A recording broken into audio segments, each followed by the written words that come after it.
ગણિત, વિજ્ઞાન અને આર્ટ્સ એ કઈ રીતે જુદા પડે છે કે ગણિતમાં there are fixed formulas and fixed result. Okay, સૂત્રો હોય છે, એના ફોર્મ્યુલાઝ હોય છે અને એ પ્રમાણે તમે દાખલા ગણો તો જવાબ આવી જાય.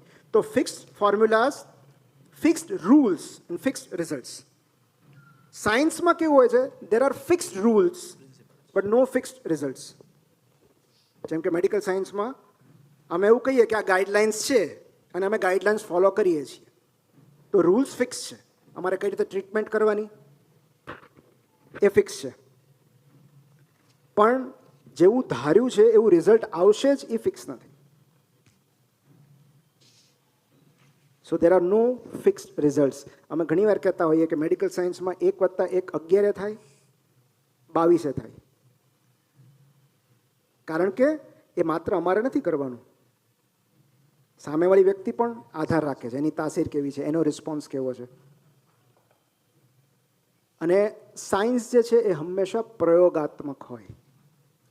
It is experimental. Science is always experimental. તો ફિક્સ્ડ રૂલ્સ તો છે કે આ પ્રયોગ કરવાનો છે, પણ એનું પરિણામ શું આવશે, ક્યાં ભડકો થશે, ક્યાં ધુમાડો થશે, ખબર નથી. સો દેટ ઇઝ સાયન્સ. અને જ્યાં કોઈ નિશ્ચિત નિયમો જ ન હોય અને નિશ્ચિત પરિણામ પણ ન હોય, there are no fixed rules, no fixed results, એને આર્ટ્સ કહેવાય. કોઈ નિયમ જ નથી. મન પડે એવું ચિત્ર દોરો, મન પડે એવો નિબંધ લખો, મન પડે એવી નવલકથા લખો, સાયન્સ ફિક્શન લખો. કોણ ના પાડવાનું છે? કારણ કે આર્ટમાં કોઈ નિયમ જ નથી. તમારે સૂરજ પીળાની જગ્યાએ ભૂરા રંગનો કરવો છે. Your sky food B pink. મારા એક મિત્રના દીકરાએ સ્વિમિંગ પુલમાં તરતો પીળો હાથી દોર્યો હતો. એનો આ આર્ટ છે, આ એનું ઇમેજિનેશન છે. વચ્ચે ઓલું મૂવી નહોતું, ઉડતા હાથીનું એક મૂવી આવ્યું હતું કે હાથી ઉડતો હોય. હા, જમ્બો જેટ. તો એ ક્રિએટિવિટી છે. એને પછી સાયન્સ સાથે કોઈ લેવા દેવા નથી, કારણ કે એ હાથી ગુરુત્વાકર્ષણ નથી ભણ્યો એટલે ઉડી શકે છે. હું એવા ઉડતા હાથીની કલ્પના ન કરી શકું કારણ કે હું સાયન્સ ભણ્યો છું. પણ હું આર્ટ્સમાં હોઉં તો હું કાંઈ પણ ઇમેજિન કરી શકું. અને એક લેખક હોવાની એ જ એક મોટી નિરાત છે, એક આશીર્વાદ છે કે તમે કાંઈ પણ બનાવી શકો છો. કાંઈ પણ એટલે it has to make sense, sensible હોવું જોઈએ. પણ you can justify. If you are convinced you can justify કે તમારું સ્કાય કેમ પિંક છે, તમે જસ્ટિફાય કરો. તો આર્ટમાં કોઈ ફિક્સ રૂલ્સ નથી હોતા, કોઈ ફિક્સ્ડ રિઝલ્ટ્સ નથી હોતા, અને એટલે જ આપણે કહીએ છીએ art of living. Science of living નથી કહેતા, કારણ કે એવા કોઈ ફિક્સ રૂલ્સ નથી હોતા કે આ જ પ્રમાણે કરવું જોઈએ. અને એટલે આર્ટ ઓફ લિવિંગ. અને એ જ રીતે ફિલિંગ્સ જે છે એનું પણ it is an art more of rather then science. પણ યસ, એમાં ન્યુરોસાયન્સ આવે એટલે ફિલિંગ્સ કઈ રીતે જનરેટ થાય, કેટલો સમય રહે, એનું શું કરવું જોઈએ, એમાંથી કઈ રીતે છુટકારો મેળવવો, આ બધી બાબતો આવે. પણ અલ્ટિમેટલી એના કોઈ ફિક્સ રૂલ્સ નથી હોતા. અને એટલે જ જ્યારે આપણે એવું કહીએ ને કે ઇમોશન્સ જે છે, બેઝિકલી હું તમને એક જ લાઇનમાં સમજાવી દઉં કે emotions is equal to again energy in motion.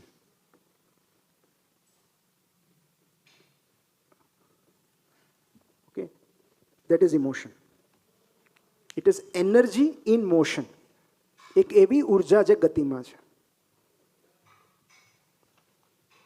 અને એટલે જ એ ટેમ્પરરી હોય છે. કોઈ ફિલિંગ કાયમી નથી હોતી. એ પ્રેમની હોય કે નફરતની હોય, ગમાની હોય કે અણગમાની હોય, કોઈ ફિલિંગ કાયમી નથી હોતી. Feelings are always temporary. અને એટલે જ એકની એક વ્યક્તિને વર્ષો સુધી ચાહ્યા કરવું એ પ્રેમ છે. એકવાર તમને પ્રેમની ફિલિંગ થઈ, ઓકે, એ પ્રેમ નથી. બટ તમે રિપીટેડલી એ જ વ્યક્તિને પસંદ કરો છો, એ કમિટમેન્ટ છે. So feelings are fleeting, they are temporary. Always temporary, because એક ઉર્જા છે જે ચાલી જશે. અને એટલે જ એના માટે કહેવાય છે ઇટ વિલ પાસ. તમે કાંઈ નહીં કરો તો બી ઇટ વિલ પાસ. એને થોડો સમય આપવાની વાત છે. અને એક બહુ સરસ બુક છે માય સ્ટ્રોક ઓફ ઇનસાઇટ, જે એક ન્યુરો સાયન્ટિસ્ટે લખી છે. એમને, હું નામ ભૂલી ગયો, પણ એમને એક સ્ટ્રોક આવ્યો, સિવિયર સ્ટ્રોક આવ્યો અને અમુક અંગ પેરાલાઇઝ થઈ ગયું. થોડા સમય પછી તેઓ રિકવર થયા, પણ જે સ્ટ્રોક પછીની એમની લાઈફ હતી એ પહેલાં કરતાં વધારે સુખી હતી. એ વધારે આનંદમાં રહેવા લાગ્યા. એ લોકોને વધારે સારી રીતે મળવા લાગ્યા, લોકોની પીડા પ્રત્યે વધારે સંવેદનશીલ બન્યા, ચિંતામુક્ત જીવન જીવવા લાગ્યા. અને એવું કેમ થયું? બિકોઝ પોતે ન્યુરો સાયન્ટિસ્ટ હતા. તો એમણે ફંક્શનલ MRI કરાવીને જોયું કે આવું શું થયું. ત્યારે એમને ખબર પડી કે મગજનો અમુક ભાગ જે જજમેન્ટ માટે, ચિંતા માટે, એન્ઝાયટી માટે જવાબદાર છે, એટલા ભાગને લોહી મળતું બંધ થઈ ગયેલું. તો એટલા ભાગમાં નેક્રોસિસ હતું. સો એ એરિયા ડેમેજ થયો એટલે એમની લાઈફ વધારે સારી બની ગઈ. અને એના પરથી એમણે બુક લખી માય સ્ટ્રોક ઓફ ઇનસાઇટ. અને એમાં એમણે એક રૂલ લખ્યો છે જેને કહેવાય 90 સેકન્ડ રૂલ્સ. આ રેસ્ક્યુ બુકમાં છે. Rule of 90 seconds. એ એવું કહે છે કે કોઈ પણ ફિલિંગ માત્ર 90 સેકન્ડ જ ટકે છે. ધીસ ઇઝ નોર્મલ જીવન ચક્ર of any feeling. Only 90 seconds જ ટકે છે. હવે આપણે એમ કહીએ કે પણ ઓલાએ મને જે હર્ટ કર્યું હતું એ તો મહિના સુધી હાલ્યું. થાય જ ને કે આપણે મહિના સુધી એની અસરમાંથી બહાર નથી આવી શકતા. તો એનું કારણ એવું છે કે ફિલિંગ તો 90 સેકન્ડે પૂરી થઈ જાય છે. એની એ ફિલિંગને આપણે ક્યાંય સુધી રિપ્લે કરીએ છીએ મનમાં. અને ત્યાં જ પેલી બુદ્ધની સેકન્ડ એરોવાળી વાત આવે છે કે પહેલું જે તીર વાગ્યું એનાથી શારીરિક પીડા થઈ, એ તો તમે કાઢી નાખ્યું. પ્રોસ્ટાગ્લેન્ડિન્સ રિલીઝ થયા, ત્યાં ઇન્ફ્લામેશન થયું અને તમે એનસેડ લઈ લીધી. પણ પછી મને તીર શું કામ વાગ્યું? કોણે માર્યું? હું જ વચ્ચે મળ્યો હતો? બીજા કોઈને નહીં, મને જ કેમ વાગ્યું? એની પાસેથી આ તીરની અપેક્ષા નહોતી. એ સેકન્ડ એરો છે. એ માનસિક પીડા છે, એ માનસિક યાતના છે. ઓલું તીર તો ક્યારનું નીકળી ગયું છે, પણ એ સેકન્ડ એરોથી આપણે વધારે પીડાઈએ છીએ, માનસિક યાતનાથી વધારે પીડાઈએ છીએ. અને એટલે આ રૂલ ઓફ 90 સેકન્ડ્સ છે કે જેમાં જો તમે તમારી જાતને થોડોક સમય આપો, if you observe your feelings, તો gradually it will pass. It has to pass. અને એટલે હવે બનાના ટેકનિક તમને વધારે યોગ્ય લાગશે. બરાબર? પણ ઘરમાં કેવું હોવું જરૂરી છે, નહીતર એમાંથી ઝઘડો થાય કે ક્યાં કેમ ન લાવ્યા. તો આ એટલે જે આપણે એમ કેમ કે લોકો એવું કહેતા કે ઠંડુ પાણી પી જાઓ, શાંત થઈ જાય મગજ, ચા પી લો, ચા પી લો. આ ચા પીવાથી ગુસ્સો ઉતરતો નથી, પણ એટલે ચા પીશો ત્યાં સુધી તમે વિચારી શકશો. 90 સેકન્ડનો ગેપ મળશે, ધીરે ધીરે પાસ થઈ જશે ફિલિંગ. અને એટલે જ જે સુસાઇડલ ફીલ કરતા હોય ને એ લોકો એકવાર ટ્રેન ચૂકી જાય ને પછી એમનું જીવન પાટે ચડી જાય. તમે ઘણા લોકો ત્યાંય મોડા પડે છે કે વંદે ભારત તો ગઈ, હવે કૂદવું હતું. તો it is very temporary feeling. તમે સુસાઇડલ ફીલ કરો છો એ પરમનન્ટ નથી ફીલ કરતા. એક હીટ ઓફ મોમેન્ટમાં તમને હું નક્કી બધું આ વાર્તાનો અંત લાવી દઈએ. પણ એ ક્ષણ પસાર થઈ ગયા પછી એવું પણ બને કે તમને જીવન ગમવા લાગે. એવું પણ બને કે તમારી જીવનમાં કોઈ નવું વ્યક્તિ પ્રવેશે. એવું પણ બને કે તમે કોઈ નવા માણસને મળો કે કોઈ નવી તક તમને મળે. Things can change any time. એટલે જો કશું જ નિશ્ચિત ન હોય તો આ જે ફિલિંગ છે, જે સેડનેસની, ડિપ્રેશનની, ડિસઅપોઇન્ટમેન્ટની, ફેલિયરની, એ પણ પરમનન્ટ ન હોવી જોઈએ, એ પણ નિશ્ચિત ન હોવી જોઈએ. So feelings are temporary, always temporary. અને that is why there is a technique, label your feelings. આ બહુ જરૂરી છે. એક વિખ્યાત ન્યુરોસાયન્ટિસ્ટ છે ડૉક્ટર ડેન સીગલ. ડેન સીગલે આ ટેકનિક વિકસાવી છે અને એ ટેકનિકનું નામ છે નેમ ઇટ ટુ ટેમ ઇટ. એટલે કે જ્યારે તમે કોઈ ફિલિંગને નામ આપો છો ત્યારે આપોઆપ તમે એના પર કાબુ મેળવી લો છો. Suppose if you are feeling hurt, તો say I am feeling hurt, I am feeling disappointed, I am feeling sad, I am feeling angry. તો I am not angry, I am not sad, I am feeling angry, I am feeling sad. There is a difference. So જ્યારે તમે તમારી ફિલિંગનું નામકરણ કરો છો ત્યારે pre ફ્રોન્ટલ cortex મેદાનમાં આવી જાય છે. ઘણીવાર એવું થતું કે આપણને ખબર જ ન હોય કે આ ફિલિંગનું નામ શું. વહી તો મોટે ભાગે આપણે ફિલિંગ્સ જાણ્યા વગર રિએક્ટ કરીએ છીએ કે આપણે શું ફીલ કરી રહ્યા છે. એને કહેવાય ઇમોશનલ લિટરસી, ભાવાત્મક સાક્ષરતા. કે એ તો ખબર હોવી જોઈએ ને કે તમે શું ફીલ કરો છો. રાઇટ ડાઉન એટલે તો લખવાની વાત છે કે તમે લખો વોટ યુ આર ફિલિંગ. એટલે તો ફેસબુકે ઓપ્શન આપ્યું છે ફિલિંગ એક્સાઇટેડ.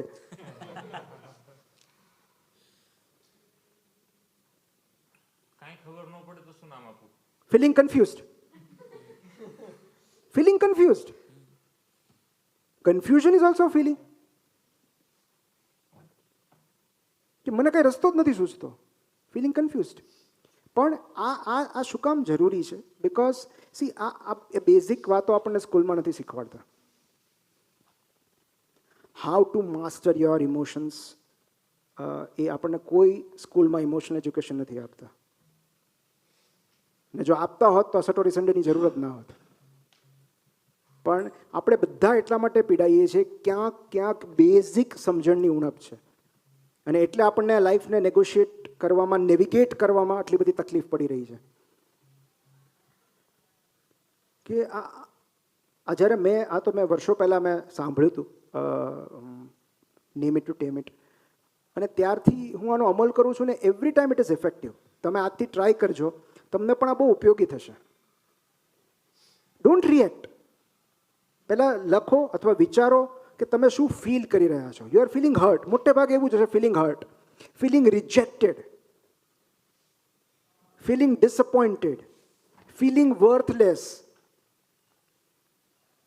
પણ એ ફિલિંગનું નામકરણ કરવાથી તમને બહુ સારું લાગશે. કારણ કે એ ફિલિંગ સામે લડી શકે એવા એરિયાઝ આપણી જ અંદર છે જે આપણને ઉપરથી કાઉન્સેલિંગ કરી શકે. અહીંયા જ મોટિવેશનલ સેન્ટર છે કે જે આપણને કાઉન્સેલ કરી શકે કે okay this is a feeling. અત્યારે તું આ ફીલ કરી રહ્યો છે, કદાચ 10 મિનિટ, 15 મિનિટ, 20 મિનિટ પછી it can change. So this is rule number 1. Feelings are temporary. Okay. Second જે છે એ છે કે જે કંઈ, બિકોઝ અગેન હવે તો તમે એગ્રી થશો ને કે ફિલિંગ્સ જે છે એ ઉર્જા છે. Everything is energy. બરાબર. અને અત્યારે મારો અવાજ તમારા સુધી પહોંચી રહ્યો છે એ પણ વાઇબ્રેશન્સ છે, સાઉન્ડ વાઇબ્રેશન, સાઉન્ડ વેવ્સ. તો તમે સાયન્સમાં, મતલબ તમે બ્રહ્માંડમાં માનતા હો કે નહીં, યુનિવર્સલ લોઝમાં માનતા હો કે ન માનતા હો, તમે વિજ્ઞાનમાં તો માનતા હશો. કારણ કે જો તમે વિજ્ઞાનમાં જ નથી માનતા તો તમે અંધશ્રદ્ધાના યુગમાં જીવો છો. સો તમે એક વાત તો તમે માનશો કે વિજ્ઞાન જે છે એ એટમ્સના આધારે ટકેલું છે. ઓકે. અણુ અને પરમાણુની ગતિ આપણે બધા ભણેલા છીએ. બરાબર. અને દરેક અણુ કે પરમાણુ જ્યારે કંપન અનુભવે છે ત્યારે એક ઉર્જા જનરેટ કરે છે. સો દેટ ઇઝ હાઉ આપણે એને વાઇબ્રેશન્સ કહીએ છીએ. અને જે વાઇબ મેચ થાય, આ લોકો કહે ને જેનઝીવાળા કે વી ડોન્ટ વાઇબ ટુગેધર વેલ, એમ તો એ વાઇબ મેચ થવા જરૂરી છે. વાઇબ મેચ થવા મતલબ એનર્જી મેચ થવી જરૂરી છે. અમુક લોકોને મળીએ તો કારણ વગર કેમ આપણને આમ અકળામણ થાય છે કે આની બાજુમાં નથી બેસવું. વાઇબ મેચ નથી થતા. He is vibrating at a lower frequency. So vibe match નથી થતા, મતલબ કે તમારી એનર્જી મેચ નથી થતી. તો આપણી અંદર તો કેટલા બધા અણુઓ છે. બરાબર. તો જે કંઈ આપણે વિચારીએ છીએ, બોલીએ છીએ, બિહેવ કરીએ છીએ, એ બધું એક એનર્જી જનરેટ કરે છે. તમે એને કર્મ પણ કહી શકો, એનર્જી પણ કહી શકો, વોટેવર. પણ આપણે બધા દરેક ક્ષણે એક ચોક્કસ પ્રકારની ઉર્જા બ્રહ્માંડમાં ઉત્સર્જિત કરીએ છીએ, રિલીઝ કરીએ છીએ. સારી કે ખરાબ? અને એ રૂલ નંબર 2 એવો છે કે જે કંઈ એનર્જી તમે બ્રહ્માંડમાં મોકલો છો એ એનર્જી રિબાઉન્ડ થઈને પાછી આવે છે. તમે જે કંઈ આપશો એ પાછું આવશે. બિકોઝ તમે હવે આને કર્મનો સિદ્ધાંત કહો કે વોટ એવર યુ સે, કારણ કે તમે જે એનર્જી રિલીઝ કરો છો એના સૌથી પહેલાં રિસીવર તમે પોતે છો. ગુસ્સો એક એવું ઝેર છે જે સૌથી પહેલાં તમે પીવો છો અને તમે એવું આશા રાખો છો કે સામેવાળાને મેક્સિમમ ડેમેજ થાય. સૌથી પહેલું તો તમે ઘૂંટડો લીધો છે. સો જે કંઈ એનર્જી તમે રિલીઝ કરો છો, you are the first receiver. અને નહીં હો તમે તો વહેલા મોડા યુ વિલ રિસીવ ઇટ. એટલે જે કંઈ સામેવાળા માટે જે કંઈ ભાવના છે એ વહેલી મોડી તમને સામે મળશે જ. એનો બહુ જ સરસ પ્રસંગ છે. હું તમને એક બુક છે, લેટર્સ ટુ માય સન. એક લેખક છે, એણે પોતાના દીકરાને, ટીનેજ દીકરાને શીખ આપવા માટે, જીવનલક્ષી શીખ આપવા માટે આ પુસ્તક લખ્યું છે, લેટર્સ ટુ માય સન. એ બુક બહુ સરસ છે. એના અમુક ચેપ્ટર્સ તો ખરેખર બહુ ફાઇન છે. પણ એમાંનું એક ચેપ્ટર મને બહુ જ ગમ્યું, જે છે ક્રેગ્સ લેસન, એટલે કે ક્રેગ નામના મિત્ર પાસેથી મળેલી શીખ. અને એ લેખક એવું લખે છે કે આ લેખકનો પોતાનો અનુભવ છે કે એ જ્યારે તેઓ કોલેજમાં હતા, ગ્રેજ્યુએશન કરી રહ્યા હતા, ત્યારે એમનું થીસીસ, મતલબ બાકી બધું પૂરું થઈ ગયું હતું. પ્રિલિમ એક્ઝામ, થીસીસ તો નહીં પણ પ્રિલિમ એક્ઝામ પૂરી થઈ ગઈ હતી અને ફાઇનલ એક્ઝામ બાકી હતી. એ એમના મિત્ર ક્રેગ સાથે એક રીડિંગ રૂમમાં વાંચતા હતા અને બારીમાંથી જે પાર્કિંગ દેખાતું હતું એમાં તેમણે પોતાના પ્રોફેસરને જોયા. અને એ પ્રોફેસરને જોતા વેત એમના મોઢામાંથી શબ્દો નીકળ્યા, શિટ, આનું મોઢું ક્યાં જોવું પડ્યું, આ ક્યાં સામે આવ્યા. No this happens to all of us. કે કોઈ સામે મળી જાય તો કે અરે યાર, આનો ચહેરો ક્યાં જોયો. ઓકે, કારણ કે અગેન આપણને એમ લાગે છે કે આ નેગેટિવ વાઇબ્સ છે, આ માણસ ટોક્સિક છે, આપણને કંઈક એવું સંભળાવી દેશે ને કે આપણો દિવસ બગડી જશે. સો આપણે અલગ દિશામાં ચાલવા માંડીએ, યુટર્ન લઈ લઈએ. કારણ કે આપણે એ એનર્જી કન્ઝ્યુમ નથી કરવી, આપણે એનાથી દૂર રહેવું છે. અને આ સેમ વસ્તુ આની સાથે થઈ, લેખક સાથે. અને એમણે કીધું કે અરે યાર, આનું મોઢું ક્યાં જોવું પડ્યું, શીટ, એ મને ના જોવે તો સારું. એટલે પહેલાં ક્રેગે પૂછ્યું કેમ, શું થયું? એટલે લેખક એવું સમજાવે છે કે અમે બહુ ખરાબ રીતે છૂટા પડેલા.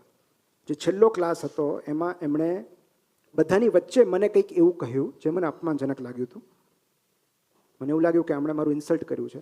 એટલે પછી સાંભળી લેવાને બદલે મેં પણ સામે એને કહી દીધું જે એમને અપમાનજનક લાગ્યું.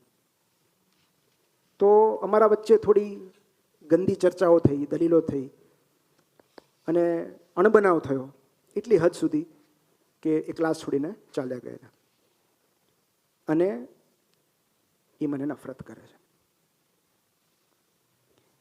એટલે ક્રેગ એવું કહ્યું કે આનો ભાગ એક તો સમજાઈ ગયો, તમે ખરાબ રીતે છૂટા પડેલા એ તો સમજાઈ ગયું, પણ એ તને નફરત કરે છે એવું તને કઈ રીતે સમજાયું, એવું કઈ રીતે તું કન્ક્લુડ કર્યું કે તને નફરત કરે છે? તું એનાથી ભાગતો ફરે છે. એવું બને કે જે તું એમના વિશે વિચારે છે એવું જે તારા વિશે વિચારતા હોય કે ભાઈ અમારા વચ્ચે અણબનાવ થયેલો એટલે તું એને નફરત કરે છે. તો એક કામ કર, મારી વાત માન, તું અત્યારે જા પાર્કિંગમાં, એમને મળ, ઉમળકાથી એમની સાથે વાતો કર, એમને ગ્રીટ કર, એન્ડ લેટ સી શું થાય છે. He was not ready. કારણ કે તમને ખબર છે કે તમારે કોકની સાથે તમે ખરાબ નોટ પર છૂટા પડ્યા છો, એ વ્યક્તિ સામે મળી છે, તમારામાં હિંમત જ નહીં હોય એને મળવાની. કારણ કે અગેન, ડોન્ટ મેક એઝમ્પશન્સ. તમે એવું અઝ્યુમ કરી લીધું છે કે એ વ્યક્તિ મને નફરત કરે છે, કારણ કે આપણે ખરાબ રીતે છૂટા પડેલા. બીજું એક ડર હોય કે મારું ઇન્સલ્ટ કરશે તો, મને રિજેક્ટ કરશે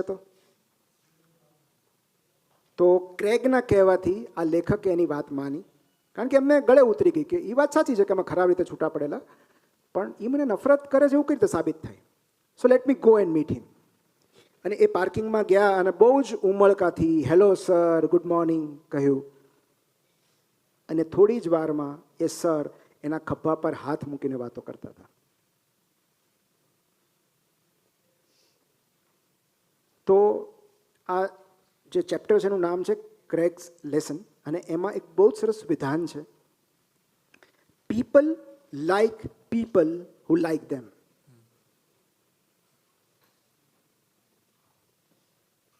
આપણને એવા લોકો સવિશેષ ગમે છે જેમને માટે આપણે પ્રિય હોઈએ.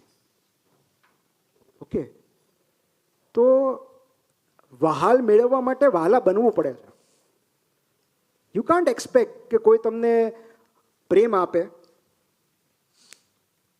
જો તમે એને ન આપતા હો. જો તમે એને આદર ન આપતા હો તો કોઈ શું કામ આદર આપે? સો જે ફિલિંગ, જે ઉમળકો, જે એનર્જી, જે ઉર્જા તમે આ સામેવાળી વ્યક્તિને પાસ ઓન કરો છો, એ વહેલું મોડું તમારી પાસે આવવાનું જ છે. એ નફરત પણ હોય, તમે જેટલા લોકોને વધારે નફરત કરો છો એટલી વધારે નફરત તમારી પાસે આવશે. જેટલો વધારે પ્રેમ કરો છો એટલો વધારે પ્રેમ મળશે. So that is second, that is you can say કે એ what goes out comes back. Okay, એ મોટે ભાગે આ દરેક જગ્યાએ લાગુ પડે છે. તો કર્મના સિદ્ધાંતો બીજું શું છે? It is all about energy. હા જી, હા જી, હા. સી આ તમારું સારા હોવું છે ને એ પ્રકૃતિ છે. સામે શું મળે ને એ રિસ્પોન્સ છે. રાઈટ? સારા લોકો કશુંક મેળવવા માટે સારા નથી હોતા. સારા લોકો એટલા માટે સારા હોય છે કારણ કે એમની પ્રકૃતિ જ આવી છે. They are good people basically. અને આટલા ક્રૂર જગતમાં તમે સારા છો એ જ સૌથી મોટી ઉપલબ્ધિ છે. એનાથી વધારે મોટો કોઈ રિવોર્ડ છે જ નહીં કે તમે સારા છો. You are nice and you will attract nice people. અત્યાર સુધી નથી થયું તો હવે થશે.